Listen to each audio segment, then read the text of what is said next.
नमस्कार बच्चों।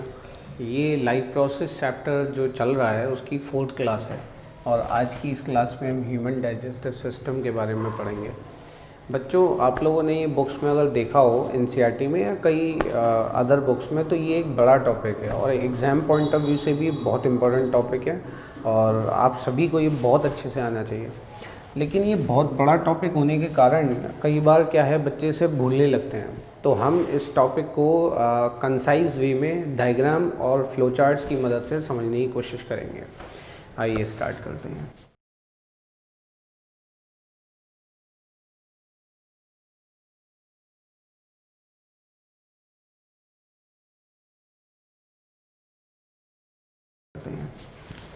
सबसे पहले हम ये समझ लेते हैं ह्यूमन डाइजेस्टिव सिस्टम की अगर हम बात करें तो ये है क्या। देखो, मैं आपको एक फ्लो चार्ट बताता हूँ बच्चों। आपको ये तो पता ही होगा कि जो फूड है उसका इंटेक हम अपने माउथ से करते हैं। आपने पिछली क्लास में अमीबा के बारे में पढ़ा होगा और अगर आपने जो जितने भी बच्चे वीडियो देख रहे हैं अगर उन्होंने पिछली क्लास नहीं ली है तो प्लीज़ वो पहले की 3 क्लास लें, उसके बाद इस क्लास को आकर वॉच करें। ठीक है बेटा? तो इस बात को समझें, इंटेक के लिए हमारे पास प्रॉपर जगह है माउथ। तो जब हम फूड की बात करते हैं तो फूड जो है हमारे माउथ में एंटर कर जाता है और माउथ में एंटर करने के बाद अगर मैं बात करूं बच्चों तो जो फूड है वो जाता है हमारे फूड पाइप में, जिसे हम ईसोफेगस भी कहते हैं बच्चों। क्या कहते हैं? ईसोफेगस भी कहते हैं। क्लियर है? और फूड पाइप और इसकी लंबाई जो है 25 सेंटीमीटर होती है बच्चों, 25 सेंटीमीटर लॉन्ग लगभग। इसके बाद बच्चों जो फूड है वो पेरिस्टाल्टिक मूवमेंट के थ्रू, पेरिस्टाल्टिक मूवमेंट एक एक्सपेंशन, रिदमिक एक्सपेंशन और कॉन्ट्रैक्शन का मूवमेंट होता है जो फूड पाइप करता है। ये कुछ अर्थवॉर्म की तरह वर्टिकल मोशन करते हुए खाने को, फूड को, बोलस को हमारे स्टमक में पहुंचा देता है और स्टमक में पहुंचने के बाद स्टमक में इसे मिलती हैं 3 चीज़ें बच्चों। और चूँकि ये एक जे शेप्ड ऑर्गन है, आपको पता होगा हमारे स्टमक की जो शेप है वो जे जैसी होती है, अल्फ़ाबेट जे जो है उसके जैसी। इसके अंदर उस फूड को 3 चीज़ें मिलती हैं, म्यूकस, HCl और एक एंजाइम होती है पेप्सिन। क्लियर है बच्चों? और वो HCl जो है उस पेप्सिन नाम की एंजाइम को एक्टिव कर देता है और वो जो एंजाइम है, मैंने पिछली क्लास में एंजाइम के बारे में बता दिया है। क्लियर है? तो वो जो एंजाइम है, एंजाइम्स एक्चुअली प्रोटीन होती हैं, तो वो जो एंजाइम है पेप्सिन वो इस फूड में से प्रोटीन्स को डाइजेस्ट करने लग जाएगा। P फॉर पेप्सिन और P फॉर प्रोटीन। उसके बाद बच्चों अगर आप ध्यान दें तो ये जाता है स्मॉल इंटेस्टाइन में और हमारे फूड का ज़्यादातर जो हिस्सा है वो कहाँ डाइजेस्ट होता है? वो होता है स्मॉल इंटेस्टाइन में। ऐसा क्यों? इसका रीज़न, स्मॉल इंटेस्टाइन की 2 मेन ऑर्गन्स हैं जो मदद करते हैं और वो अपने जूसेस जो हैं, जो अपने सब्सटेंसेस हैं, जो अपनी एंजाइम्स हैं, उन्हें रिलीज़ कर देते हैं। कहाँ पर? स्मॉल इंटेस्टाइन के अंदर। और इस प्रकार उन जूसेस की मदद से, डाइजेस्टिव जूसेस की मदद से हमारा जो फूड है उसका 80 to 85% डाइजेशन यहीं कंप्लीट हो जाता है बच्चों। ये 6.1 मीटर के आसपास लॉन्ग होती है, आपको पता होना चाहिए।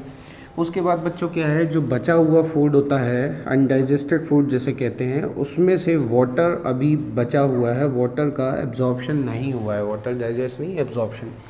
तो वो लार्ज इंटेस्टाइन में जाकर होता है बच्चों। ये 1.5 मीटर के आसपास की होती है और अनडाइजेस्टेड फूड बचा था अब वो एक सेमी सॉलिड वेस्ट बनकर रह जाता है, जो कि बाद में रेक्टम के बाद एनस से हमारी बॉडी से बाहर निकल जाता है। तो ये कुछ इस प्रकार का बहुत सिंप्लीफाइड मैंने आपको चार्ट बना के दिया है। माउथ को हम कई और नामों से जानते हैं, इसे बकल कैविटी भी कहते हैं बच्चों। और इसके अंदर 2 मेन ऑर्गन्स होते हैं, एक होता है टीथ और एक है टंग। आपसे कोई पूछे इन दोनों का क्या काम है तो आप बताएंगे टीथ क्या करता है? Helps in physical digestion. यही वो पार्ट है बच्चों जो कि हमारे फूड को छोटे छोटे टुकड़ों में तोड़ता है और उसी को फिजिकल डाइजेशन कहते हैं। और टंग का काम है it mixes saliva with food, है ना, च्यूड फूड। और उसके बाद तीसरा जो पार्ट होता है वो होता है बच्चों सलाइवरी ग्लैंड्स का। और सलाइवरी ग्लैंड्स आप जानते हैं क्या रिलीज़ करते हैं? ये रिलीज़ करते हैं सलाइवा, और सलाइवा के अंदर एक एंजाइम होती है जिसे बोलते हैं सलाइवरी अमाइलेज, जो कि स्टार्च को डाइजेस्ट कर लेती है। क्लियर है? तो अगर इस फ्लो चार्ट को बहुत सिंपल तरीके से समझें तो फूड सबसे पहले कहाँ आया, फूड जो हम ले रहे हैं उसका इंटेक हो रहा है, इस बात को समझें, और इंटेक हो रहा है माउथ के अंदर। माउथ के को हम बकल कैविटी भी कहते हैं। इसके अंदर मेन 3 पोर्शन है। टीथ उस फूड पार्टिकल को छोटे छोटे टुकड़ों में तोड़ता है। 4 प्रकार के टीथ होते हैं, आपको पता होना चाहिए। टंग, वो जो टूटा हुआ पीसेज है उसको मिक्स करता है सलाइवा के साथ। ऐसा क्यों करता है? ताकि वो, इसे मैस्टिकेशन कहते हैं, ठीक है, इस बात को याद रखना है, इसे मैस्टिकेशन कहते हैं। और ऐसा वो क्यों करता है? ताकि फूड आसानी से नीचे जा सके, ठीक है, lesser friction will act. Salivary glands होते हैं यहाँ पर, और वो क्या करते हैं, सलाइवरी अमाइलेज नाम की एंजाइम रिलीज़ करते हैं, जो कि सलाइवा के अंदर होता है। ये एंजाइम क्या करती है, ये स्टार्च को डाइजेस्ट करती है। तो बहुत शॉर्ट में आपको बताने की कोशिश कर रहा हूँ ताकि आप आसानी से समझ सकें। उसके बाद हमारा जो फूड है, जिसे हम बोलस कहने लग जाते हैं, वो चला जाता है फूड पाइप में, और फूड पाइप में होते होते होते होते ईसोफेगस, जिसका दूसरा नाम है, 25 सेंटीमीटर लॉन्ग होता है, ये स्टमक में जाता है, और यहाँ पर एक स्पिंक्टर मसल होता है, उसकी मदद से ये गिरता है, ठीक है। स्टमक के अंदर भी कई पार्ट्स हैं। कौन कौन से पार्ट्स हैं मैंने अभी बताया था। एक म्यूकस होता है, चिपचिपा पदार्थ, जो दीवारों को HCl से बचाता है। HCl का काम होता है जो पेप्सिन नाम की एंजाइम है बच्चों, उसको एक्टिव बनाना ताकि वो प्रोटीन्स को डाइजेस्ट कर सके। उसके बाद अब अगर अभी आप ध्यान देखें तो स्टमक तक हमारे खाने में से स्टार्च डाइजेस्ट हो चुका है, और क्या डाइजेस्ट हो चुका है, प्रोटीन्स। उसके बाद जो फैट है और जो बची हुई प्रोटीन्स हैं और जो बचा हुआ स्टार्च है, वो कंप्लीट डाइजेशन यहाँ होता है। तो आप ये भी कह सकते हैं कि what is small intestine, site of complete digestion, या मोस्ट ऑफ डाइजेशन भी कह सकते हैं। तो हमारे खाने का, हमारे फूड का जो ज़्यादातर डाइजेशन है वो यहीं कंप्लीट हो जाता है, और ऐसा इसलिए होता है क्योंकि पैंक्रियाटिक जूस भी यहीं आता है और बाइल जूस भी यहीं आता है। स्मॉल इंटेस्टाइन के 3 मेन पोर्शन है, बट अभी उसमें हमें नहीं जाना है। उसके बाद हम बात करते हैं लार्ज इंटेस्टाइन की।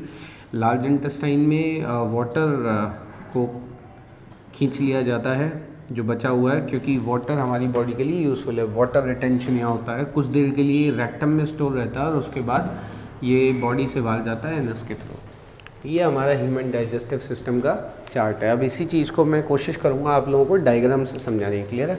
ये आप डायग्राम देख रहे होंगे, डायग्राम देखिए। तो इस डायग्राम में आप देख रहे होंगे, सबसे पहले फूड जो है माउथ में जा रहा है। माउथ से अगर आप देखें तो फूड पाइप से होते हुए स्टमक में गिरेगा। स्टमक से अगर आप ध्यान दें तो स्मॉल इंटेस्टाइन में आएगा। स्मॉल इंटेस्टाइन के आप 3 पोर्शन देख रहे होंगे। सबसे पहले ileum, jejunum, duodenum, jejunum, ileum, ठीक है। इलियम के बाद आप देख रहे होंगे मोटी सी जो ट्यूब है वो लार्ज इंटेस्टाइन है। लार्ज इंटेस्टाइन के बाद लास्ट का पार्ट है कॉलन, और ये एनस, रेक्टम, एनस। क्लियर है? तो इस तरीके से ये जो चार्ट आप देख रहे हैं, ये जो डायग्राम आप देख रहे हैं, यही सेम हमने इस तरीके से बना रखा है। क्या हुआ है, फूड माउथ में आया, माउथ से फूड पाइप में गया, फूड पाइप से स्टमक में, स्टमक से स्मॉल इंटेस्टाइन, स्मॉल इंटेस्टाइन से लार्ज, और लार्ज के बाद एनस के बाहर, एनस से बॉडी से बाहर हो गया, और लार्ज इंटेस्टाइन के बाद एनस के थ्रू बॉडी से बाहर हो गया। क्लियर है? जिसे हम एक्सक्रीशन या एजेशन भी कहते हैं। क्लियर है बच्चों? चलो, अब आपको ये भी पता होना चाहिए कि माउथ से लेके और एनस तक का जो पूरा का पूरा लेंथ है, इसे हम कहते हैं एलिमेंट्री कैनाल। इस बात को याद रखें। और इस एलिमेंट्री कैनाल की जो लंबाई है वो लगभग 9 मीटर होती है ह्यूमंस के अंदर। इस बात को याद रखिएगा। और मज़ेदार बात ये है कि इस 9 मीटर में से 6.1 मीटर तो अकेला कौन कवर कर लेता है? Small intestine. क्लियर है?